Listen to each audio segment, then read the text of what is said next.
hashtag. This is our level meter. So give a warm hand.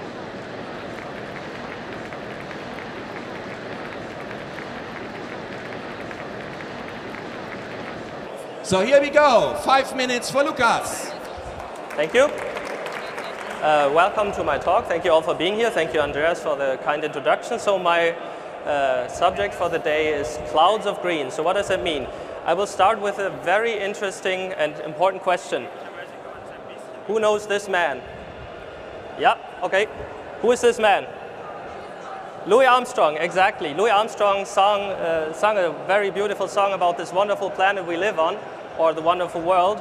And this is really what everybody's talking about this century.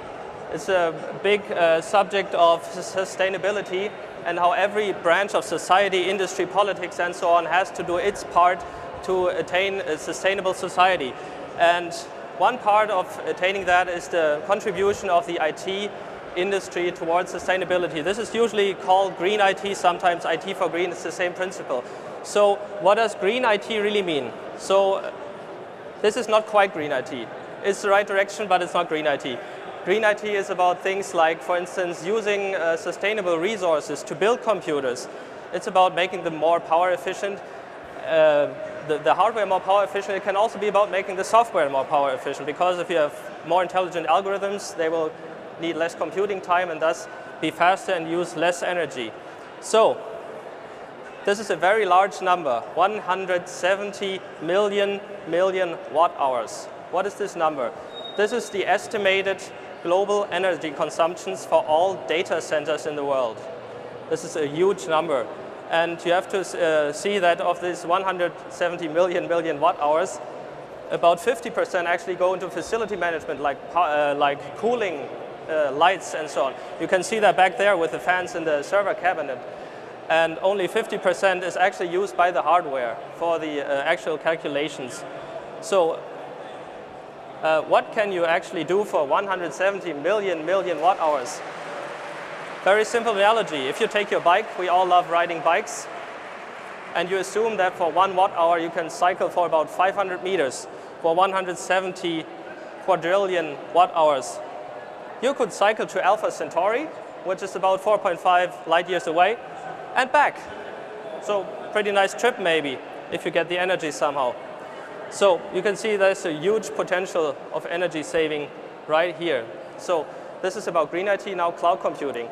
Cloud computing is a term that is misused in many contexts. I would say there's at least 500 different definitions.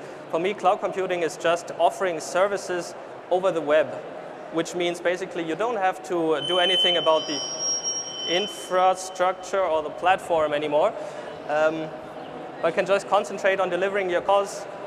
Everybody loves him. He gives us presents, so of course we love him. But where does he actually get those presents? He doesn't make them himself. No, he has elves that make his presents for him. This is like 30 years ago. You know, there was still, in the North Pole economy was still heavily focused on production, on manufacturing 30 years back, but the same thing that happened everywhere really happened. These days the elves have desk jobs to get the presents. And what do they do their entire day? Of course, serve Amazon and all the other websites to get their presents. So, and this is, Amazon was one of the very first providers of cloud services, and they're also these days one of the largest ones, and we'll see why. Because you have to imagine, this is the office at the North Pole in summer. Nobody's working, they don't need to get presents now. This is maybe in fall. There's one lonely elf in the office. He's probably just surfing the web most of the time, but maybe he's on Amazon 1 or 2 hours a day too. Then Christmas approaches. Now we're in November. Slowly getting crunch time. And 1 week before Christmas, everybody's in the office and trying frantically to get all the presents together. So what am I trying to say? This is a curve showing the page hits of Amazon from the Alexa service. You can see very easily the peak around Christmas. So obviously there's much more traffic on the Amazon website around Christmas.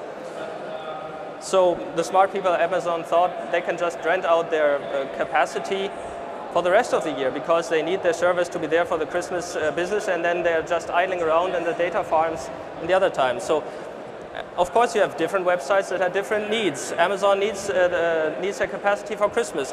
For instance, the French Open tennis tournament has a very different schedule, and you can see very nice in the graphic when the tournament actually takes place, which is always the end of May, the beginning of June. So there's obviously a synergy here.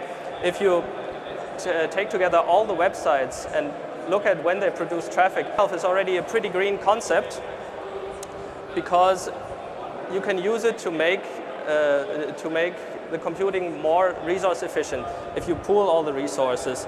And one thing I'm working on, this is actually the research project I'm working on, this is just a quick slide, is about connecting data centers with each other to form a cloud, and to also incorporate green information. So the important part is, when do you start servers, when do you stop servers? Of course, workload is a very important parameter, but in this project we also consider things like energy consumption directly as a parameter, and for instance also temperature, because temperature is very important in data centers because of the cooling.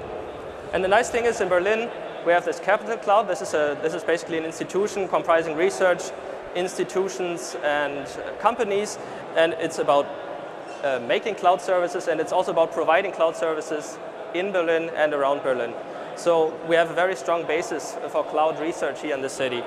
So my conclusion is very easy. If you want to be green, why don't you be Berlin? Thank you very much.